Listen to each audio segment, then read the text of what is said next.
that's the before.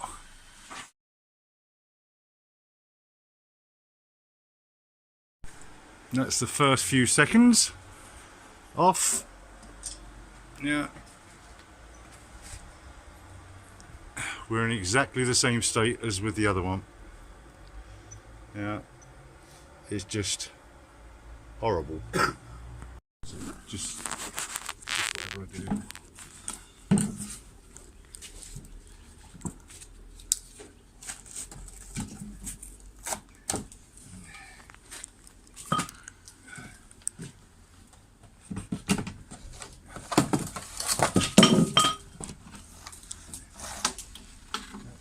Sash doesn't look too bad. We may be able to save that one.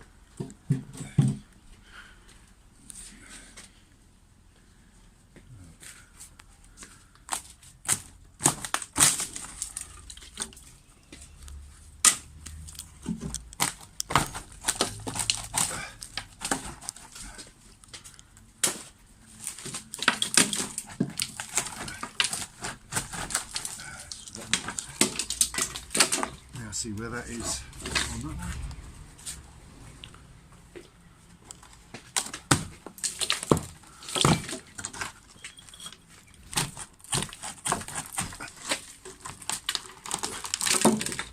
That's it.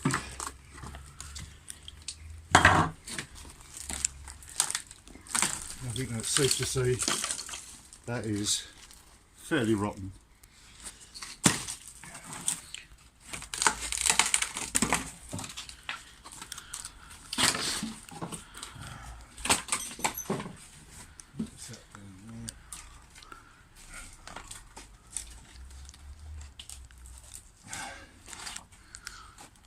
Find out where that is.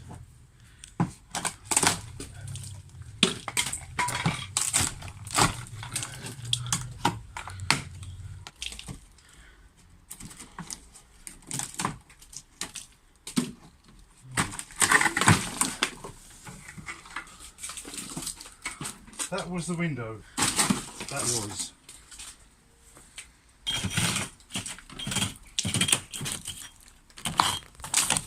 Wherever you look, it's buggered. So this is the starting point. That's the most important bit, the T. There we've got the saw. Without that, we're lost, as we are with this. And this, if you do not have one of these, you do not know what you're missing. This is a Makita battery powered 18 volt, and it is just absolutely amazing for cleanup.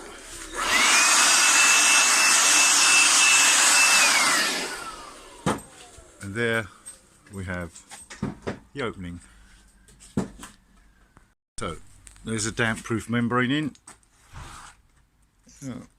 It's never had one before, so this is a new addition.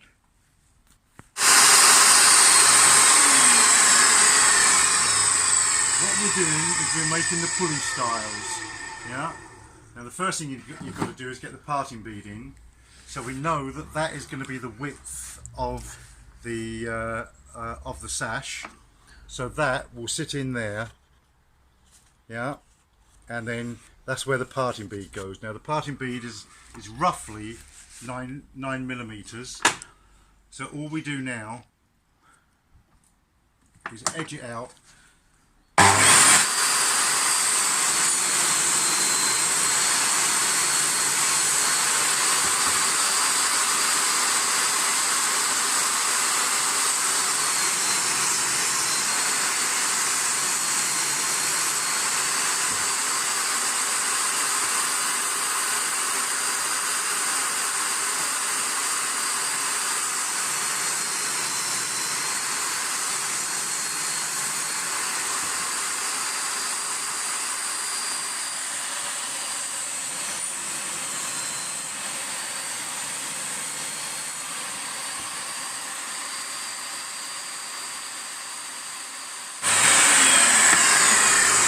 There we have the pulley, the groove for the parting bead.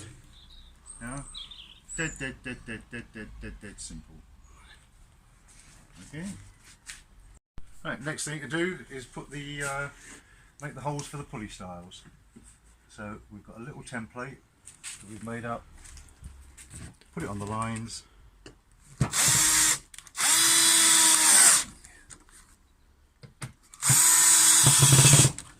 That's it.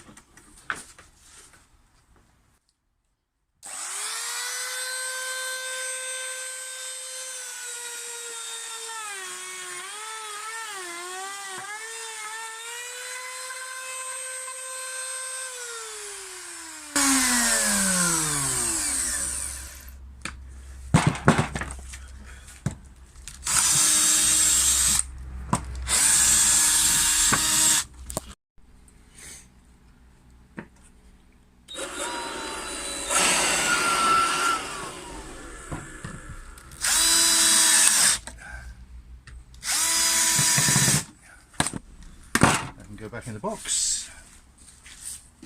Back in the box. Right, so those are the blanks cut out. Now what we've got to do is get a pulley and mark out how wide they need to be. So from there to there, put that in there.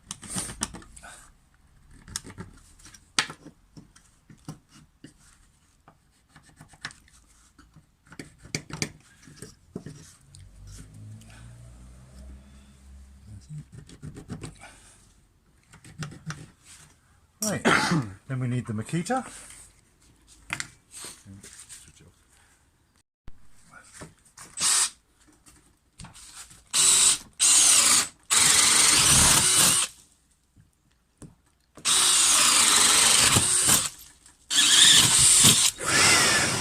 Right, now we get the jigsaw.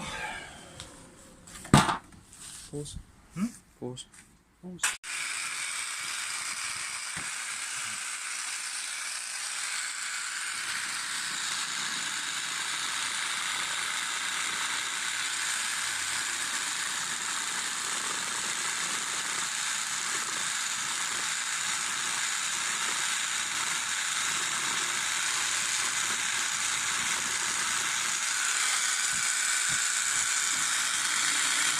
Okay, this is the frame we put in now.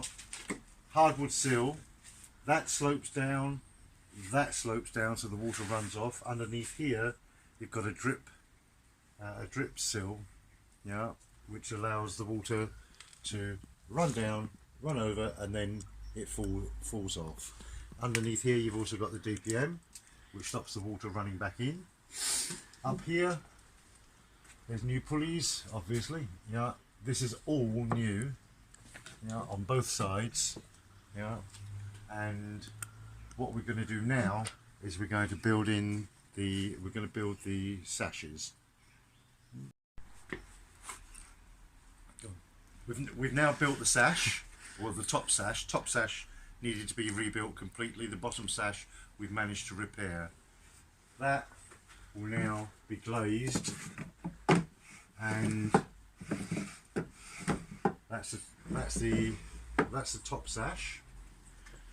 This is the one that we've managed to rescue. Yeah. Yeah. It was rotten down the bottom, so we've cut that out and put a new bit of hardwood in on the bottom. That will then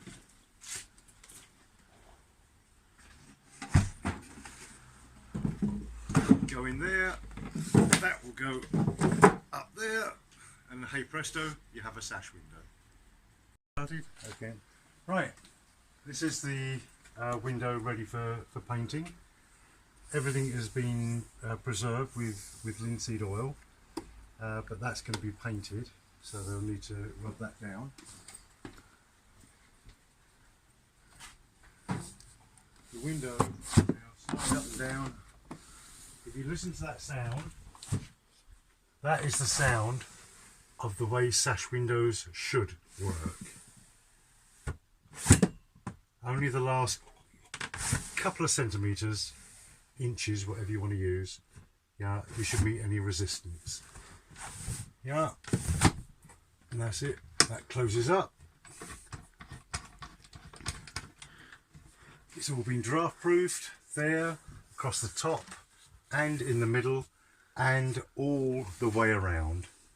Yeah, so now this is fit for purpose, which it wasn't beforehand.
That the sashes are exposed. That's actually something that from about 1780 onwards wasn't allowed by the fire regs, but nobody listened to fire regs in those days, so they still kept building them. So this is a copy of what would have been originally there back in the 1800s. Yeah. What we've done is we've spliced a bit in at the bottom because the rest of the bottom sash was still good. The top sash is completely new. The weights actually match exactly what we've done, so they balance perfectly, and everything is closed up so it's all weatherproof. Job done.